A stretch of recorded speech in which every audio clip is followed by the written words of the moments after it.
से बेहतरीन नंबर जो होंगे वो शायद इस तिमाही में एसबीआई की तरफ से आते हुए दिखाई पड़े, या निजी बैंक में आप आईसीआईसीआई और एक्सिस बैंक की तरफ से देख सकते हैं।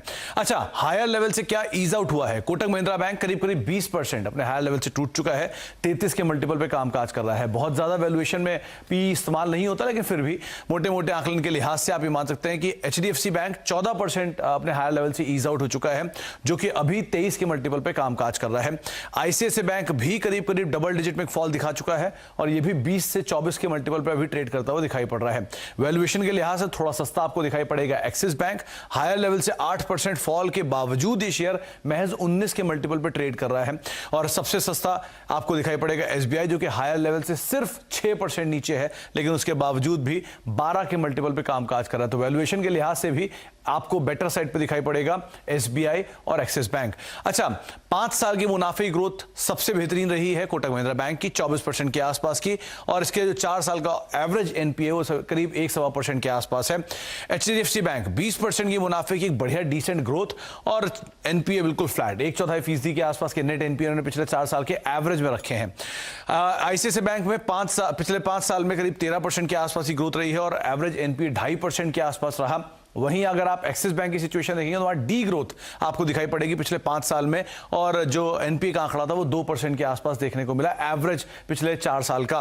इसके अलावा एसबीआई, जहां पर भी एनपीए का आंकड़ा थोड़ा हायर साइड पे रहेगा, ऑब्वियसली बात है पीएसयू बैंकिंग है, लोन डिसबर्समेंट, ये कहीं अलग अलग सेक्टर्स के अंदर होते हैं, लेकिन मुनाफे ग्रोथ 12% के आसपास है। तो यहां आपको बेहतर दिखाई पड़ेंगे एचडीएफसी बैंक, आईसीआईसीआई बैंक, जिनको आप देख सकते हैं। एक पूरा विश्लेषण आपकी स्क्रीन पर है, जिसमें कोटक महिंद्रा बैंक 31% इस तिमाही के अंदर ग्रोथ का आप अनुमान लगाएंगे, 3% सीक्वेंशियल बेसिस पे। एचडीएफसी बैंक 18.5% डी ग्रोथ इस क्वार्टर के अंदर आने का अनुमान है। आईसीआईसीआई बैंक 46%, 4% के आसपास की सीक्वेंशियल ग्रोथ की बातचीत है।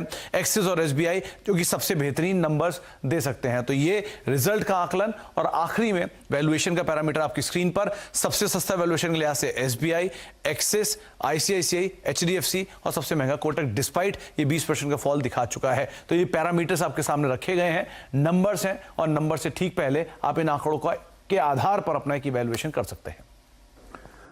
बहुत बहुत शुक्रिया सुमित। बढ़ते हैं आगे। पेट्रोल डीजल के साथ साथ जिस तरह से सीएनजी की कीमतें लगातार बढ़ रही हैं, ऐसा लगता है कि कहीं सीएनजी के दाम पेट्रोल डीजल के बराबर ना पहुंच जाए। अगर ऐसा होता है तो क्या सीएनजी से कार चलाना घाटे का सौदा बन जाएगा? देखिए ये रिपोर्ट है।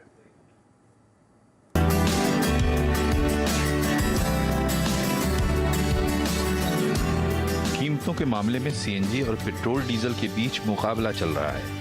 अगस्त 2010 में जब मारुति की पहली CNG fitted car Wagon R launch हुई थी, तब सीएनजी की कीमत 27 रुपये 50 पैसे प्रति किलो थी और पेट्रोल करीब 50 रुपये प्रति लीटर और डीजल करीब 40 रुपये प्रति लीटर।